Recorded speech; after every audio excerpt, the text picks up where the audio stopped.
Tuhan Yesus mengatakan percaya sajalah. Oke, di Markus 5 ayat 36. Dia katakan percaya sajalah, jangan takut. Oke, di saat kita sudah berikan masalah itu kepada Tuhan Yesus, percaya saja. Percaya saja.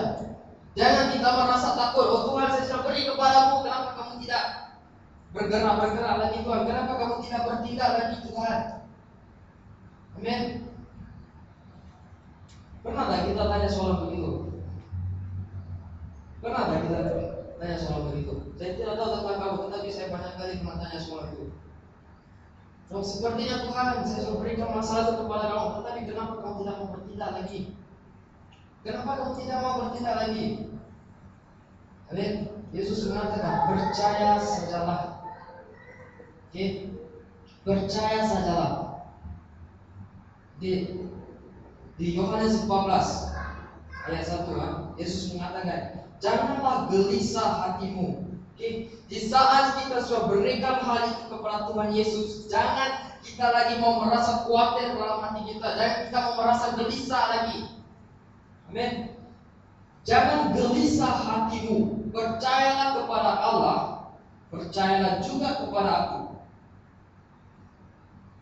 Amin. Percayalah kepada Allah, percayalah juga kepadaku. Kenapa di saat kita telah berikan, serahkan segala kekhawatiran kita semuanya kepada Tuhan Yesus, tetapi masih lagi kita merasa gelisah lagi, masih lagi kita merasa khawatir, masih lagi kita merasa takut, masih lagi kita merasakan sepertinya tiada harapan langsung. Amin. Yesus mengatakan, janganlah gelisah. Apa yang kita sedang alami sekarang, Yesus pun pernah mengalaminya sewaktu dia ada di dunia ini. Oke, apa yang kita sedang alami sekarang bukannya sesuatu yang baru bagi Tuhan Yesus. Amin. Amin. Kemungkinan lah kita katakan, oh Tuhan, saya baru putus cinta Tuhan. Mana pernah kau pernah cinta dulu Tuhan? Amin. Dulu kau pernah tidak ada girlfriend. Amin. Tetapi Tuhan Dia tahu perasaan kita bagaimana itu. Amin. Dia telah mengalami semuanya. Bukan saya katakan Yesus pernah ada girlfriend pada waktu itu. Tetapi dia telah merasakan segala yang lebih teruk daripada apa yang kita sedang alami sekarang. Amin. Dia telah disalibkan. Dia telah dipukul. Amin. Lebih banyak daripada apa yang kita sedang alami sekarang. Masalah kita mungkin kecil dari masalah Tuhan, di mata Tuhan itu. Tetapi kita yang tengok masalah itu besar begitu. Amin. Yesus mengatakan, jika engkau punya iman seperti biji sesawi. Amin. Apakah iman kita itu seperti biji sesawi itu? Ataupun kita melihat masalah kita itu seperti biji sesawi itu, dan katakan, Tuhan, kamu yang selesaikanlah Tuhan masalah saya ini. Sebab saya tahu engkau yang akan bertindak bagi saya. Amin. Semalam waktu Pastor Sunil Bapak saya menangkap beberapa yang pasti katakan, firman Tuhan ini berkuasa. Di saat kita menggunakan firman Tuhan dalam setiap masa yang kita alami, pasti akan ada kemenangan. Amin. Semalam Pastor Sunil katakan, kita harus maju ke hadapan dengan iman kita. Amin. Apakah kita mau maju ke hadapan dengan masalah kita, atau maju ke hadapan dengan iman kepercayaan kita kepada Tuhan Yesus setelah kita sudah serahkan segalanya kepada Tuhan Yesus? Amin. Apabila kita serahkan segala masalah, segala kekhawatiran kita kepada Tuhan Yesus, Dia tidak akan melakukan mengikut kehendak kita. Dia tidak akan melakukan mengikut timing kita. Pada waktu kita baru Tuhan akan lakukan. Tidak. Kita tidak boleh katakan, Tuhan, saya sudah serahkan masalah ini kepada kamu hari ini. Hari ini juga saya mau masalah ini selesai. Amin. Kalau begitu, apa yang kita mau belajar daripada masalah itu? Amin. Tuhan memberikan masalah karena kita akan belajar untuk menghadapi cabaran yang lain yang akan datang dalam hidup kita. Amin. Tahun depan adalah tahun yang penuh dengan cabaran. Jadi apa yang kita sedang alami sekarang, kemungkinan Tuhan sedang membentuk pribadi kita untuk menghadapi masalah yang lagi hebat dan dahsyat di tahun yang akan datang. Amin. Tuhan Yesus melakukan segala sesuatu itu mengikut waktu Dia. Oke, di Pengkhotbah 3 ayat 11 mengatakan, Ia membuat segala sesuatu indah pada waktunya. Amin. Tuhan tidak mengatakan Dia melakukan segala sesuatu indah pada waktu kita. Tidak. Tuhan melakukan segala sesuatu indah pada waktu yang ditetapkan oleh Tuhan. Oke, kemungkinan hari ini kita berdoa dan kata, Tuhan, saya serahkan masalah yang ke tangan-Mu. Dan mengambil masa seminggu, 2 minggu untuk selesaikan masalah. Kenapa? Karena Tuhan sedang mengajar kita sesuatu melalui masalah itu. Bagaimana kita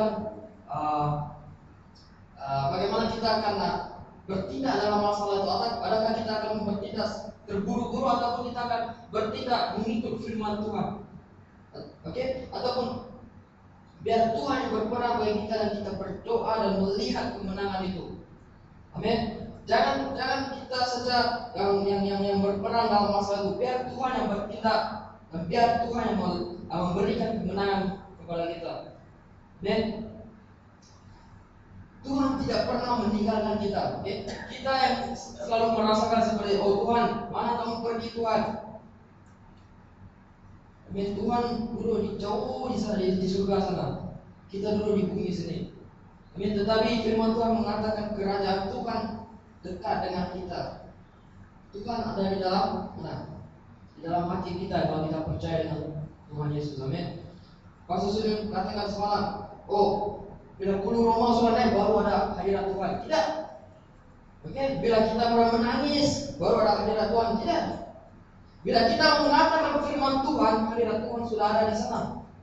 Amin. Bila kita mengeluarkan firman Tuhan daripada mulut kita, kita mengatakan firman Tuhan, Tuhan telah ada di sana dan kita telah tahu Tuhan tidak meninggalkan kita. Amin. Di Yesaya 46, Yesaya 46 ayat keempat. Di sini firman Tuhan mengatakan, sampai masa tuamu aku tetap diam, dan sampai masa putih rambutmu aku menggendong kamu. Aku telah melakukannya dan aku mau menanggung kamu terus. Aku mau memikul kamu dan menyelamatkan kamu. Men, ini adalah janji Tuhan. Oke, kalau kita berdoa, gunakanlah janji Tuhan itu. Amin. Gunakan janji Tuhan untuk segala sesuatu masalah yang kita sedang alami sekarang. Amin. Tuhan sendiri mengatakan, ini di perjanjian lama, ini di perjanjian baru. Tuhan banyak yang pernah katakan, bahkan di sini pun, aku menyertai kamu senantiasa hingga ke akhir zaman. Amin. Kemungkinan sahabat kita, kawan-kawan kita, keluarga kita, ibu bapak kita, istri kah, suami kah, girlfriend kah, boyfriend kah, tidak akan menyertai kita sehingga ke akhir zaman. Tetapi Tuhan, Dia tidak akan berdalih daripada janjinya. Tuhan tidak pernah tukar janjinya. Tuhan tidak pernah tukar kata-katanya. Manusia mungkin janji tidak dikotakan, tetapi Tuhan di saat Dia janji, Dia tetap akan mengikut apa yang telah dijanjinya. Amin. Tuhan tetap menyertai kita. Jadi kenapa kita merasa terlalu terbebani sekali? Firman Tuhan mengatakan di Matius 11 ayat ke-28 saya rasa. Oke? Kenapa kita mau memikul beban itu? Yesus mengatakan, datanglah kepadaku. Datanglah kepadaku, berikanlah beban itu kepada Tuhan Yesus, biar Dia yang pikul. Amin. Beban yang Dia berikan kepada kita lah ringan. Belajar untuk serahkan kepada Dia. Amin. Seperti Marta dengan Maria. Marta terlalu sibuk melakukan pekerjaan untuk sediakan makanan semua, tetapi Maria dia belajar duduk di kaki Yesus dan mendengar kata-kata apa yang Yesus katakan. Amin. Dia melupakan segala masalah untuk persiapan jamuan makan dan semuanya, tetapi dia mula belajar mendengar apa yang Tuhan mau katakan kepada dia. Amin. Dia belajar meletakkan segala masalah itu ke tepi dan mendengar apa yang Yesus mau katakan. Amin. Kita harus belajar untuk menyerahkan semua yang kita ada, segala kepandaian kita, segala yang kita adalah, segala yang Tuhan telah berikan kepada kita,